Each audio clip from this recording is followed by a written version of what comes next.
Well, I, for one, am grateful, Mrs. Bush, that they are finally bringing civilization to this savage land. I could not agree with you more, my dear. My daddy settled this land, and I know he'll be looking down on us, pleased at how we help the natives. Yes, they've lost their land, but they've gained access to heaven.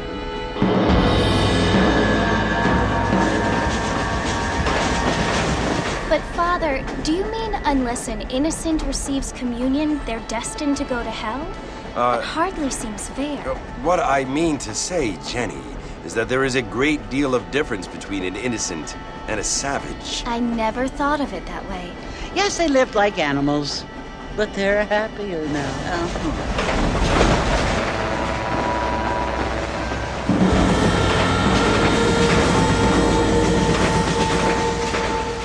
Not only do people now have motor cars, Father, but I heard that pretty soon we will be able to fly. No, only angels can fly, Jenny. No, apparently people can fly. Didn't you hear? Out in Kansas, a man even got a car to fly. I hardly think so, Jenny.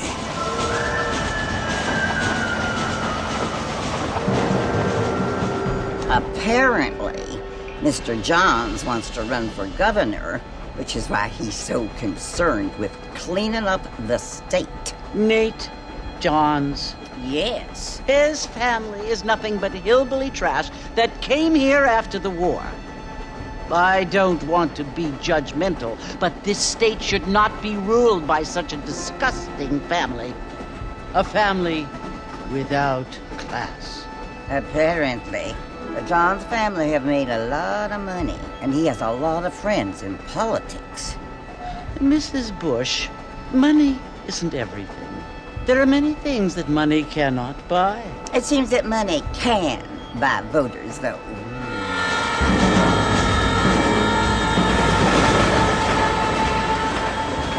What you must remember, my dear, is that we have been brought here to spread the word. And the word and civilization, they are the same thing.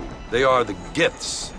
It is the opportunity we have, the chance to live among people who are decent and who do not kill each other, and who let you worship in peace.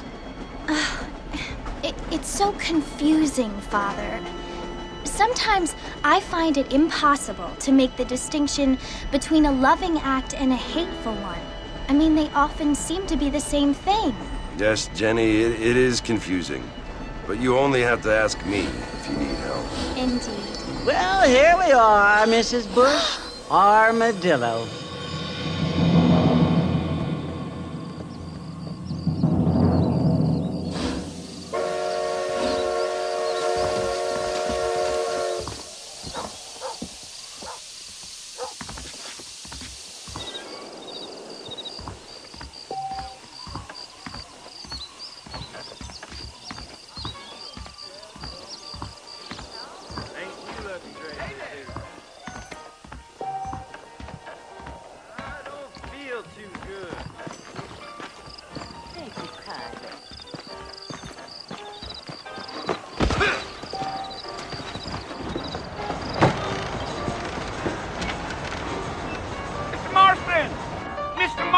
Over here!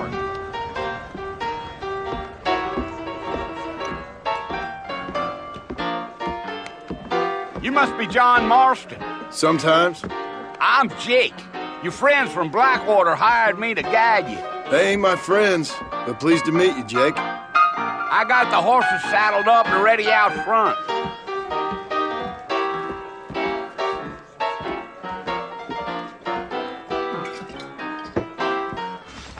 How amusing.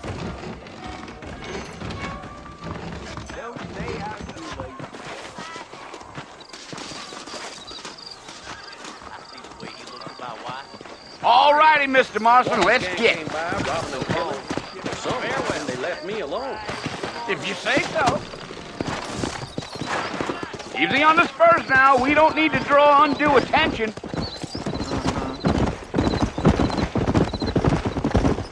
Whoa there.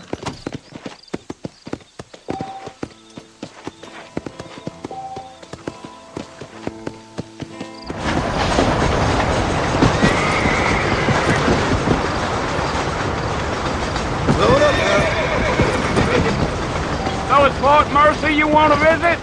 That's right. Ain't taking nobody up to the fort in a long time. Strange place for a decent fella to want to visit, if you don't mind me saying.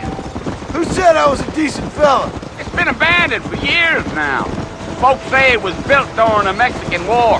What kinds of soldiers around back then? Why'd they leave? Well, I ain't entirely sure. I heard they had to go up north to fight Indians, or maybe they got tired of being soldiers and went looking for gold. You know how things is. So what are you doing up at the fort? I'm looking for an old friend. Well, like I said, you ain't gonna find many folk around those parts these days.